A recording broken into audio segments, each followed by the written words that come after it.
report. Justin here from Beaumont's very own Cigar Club. Now, if you've been in over the last week or two, you may have seen these in here, but we haven't had a chance to tell you guys and gals here on the Humidor Report about it. And we're talking about a Louisville, Kentucky manufacturer by the name of Ted's. I don't think the cigars are made in Louisville. The company's just based there. The cigars are actually all made in the Dominican Republic.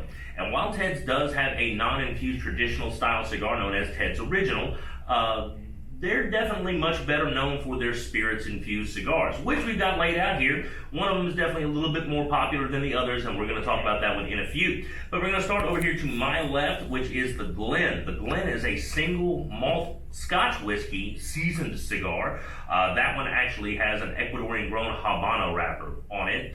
Next to it, we actually have a branded product. 40 Creek Canadian whiskey is what goes into this cigar here with its Connecticut shade wrapper. In the middle, a very, very well recognized brand, been around for, I believe, at least the 1800s, the spirit dates back to, and that is Grand Marnier. Now, the Grand Marnier cigar has a Corojo wrapper on it.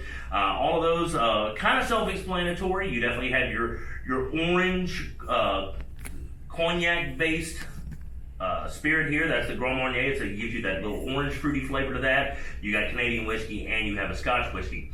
But what Ted's is certainly best known for is for 20 years, Ted's had partnered up with Maker's Mark Bourbon to have the Maker's Mark cigar. And that's what we've got over here in a manner of speaking. Now, many years ago, even though they had co-branded the product for some 20 years, I believe it was sometime around 2016, 2017, that Maker's Mark decided that they were separated. They did not want to have their brand on that cigar anymore. And this was actually done by Bill Samuels Jr., I believe it is, and it was his father who actually made the agreement with Ted's Cigars in the first place. Well, Ted's did that. He spent some obscene amount of money to debrand the product and send out information to all of the retailers out there that it was no longer a Maker's Mark branded product. And what he did instead, there is a secondary band on the cigar that says made with Maker's Mark whiskey. Fair use allows him to use the name as an ingredient, but he could no longer have the logo on it. Well, then Maker's Mark came back later and said, that's not good enough. We want you to stop making the cigar altogether. Ted's would not do that, and it ended up going to court. The lawsuits happened in, I believe it was 2019, that Makers sued Ted's over what they called their proprietary rights to certain elements of this cigar, and Ted's countersued them, basically saying that they had no right in order to do so. Now, one big difference between what is now called the Bourbon cigar, no longer named Maker's Mark cigar, is the use of a non-dripped wax. Now, Maker's Mark Bourbon is definitely known for having that, not just the red wax, but the big dripping wax that runs down the neck of the bottle. Well, as you'll see on a lot of bottles of wine and other such products, this does not have a dripped wax. It is a straight wax bottle. Now, Maker's Mark now claims that whether it's dripped or not, that it is their right, or it is their right to the patent, the trademarks on that, and that it is unfair use of the Maker's Mark brand. Well, even Maker's Mark admitted to Ted's years ago that they really only had so much rights to things such as that, because another cigar manufacturer was using dripped wax. Ted's went to Maker's Mark, asked them to take that battle on, and Maker's Mark said they didn't have the rights to dripped wax on cigars. And if you're wondering which ones we're talking about, that would be Gurkha. And you can see with the very definitive dripped wax that is on the outside of the glass there, that Maker's Mark even themselves said they didn't have the right to. But even though he got rid of the drip wax, made it a flat wax, took the Maker's Mark brand off the packaging, and is only including the Maker's Mark name in a fair use capacity, as far as I know, the lawsuit still stands, and the two are still at odds with one another. But I have had a lot of people in recent months, and maybe in the last couple of years that we've been over here, ask about Maker's Mark cigars.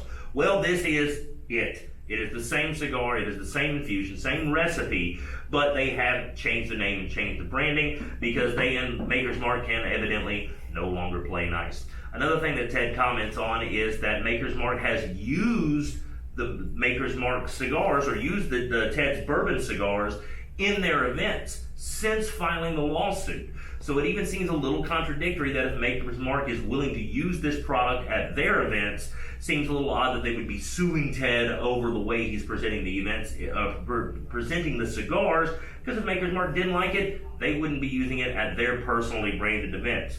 So how that's going to settle out at the end of the day, who knows? Sounds to me, in my armchair, lawyer stance that I may take here, indicating that I know nothing about law, it sounds like Ted's does have a good stance on it, and hopefully this cigar is going to be around for a while, but we do have that available in 3 sizes. Another thing referencing the bourbon world here is Ted's The Bourbon Coffee. Now, whether or not they're using Maker's Mark on this one, I don't know, because there is a Maker's Mark branded coffee that is still made by, guess who? You got it, Ted's. But the bourbon coffee here, it actually has the coordinates of the dead center of Bourbon County, where bourbon was first founded in Kentucky, and it actually is a very good coffee. We do have some here in the store. If you want to come in and hang out and smoke a cigar and try some, we can make a pot of it so you can check that out. And we do have some little small 2.5 ounce portions available for purchase if you happen to dig it. But that's Ted's in a nutshell. We do have all of these available. We may see some other stuff from them here in the days to come, possibly that non-infused, non-flavored original cigar as well. But for the time being, this is what we got. So if you have been looking for the Maker's Mark cigars and have had some trouble finding them, well, that would be why. Because it's no longer the Maker's Mark cigar. It is Ted's The Bourbon cigar that we now have here on the shelves at Cigar Club in Southeast Texas. Now, do remember we're still doing our Drew Estates giveaway, our big promo, where we've got these 10 travel cases, that big, gorgeous, nice suitcase that we're going to be giving away.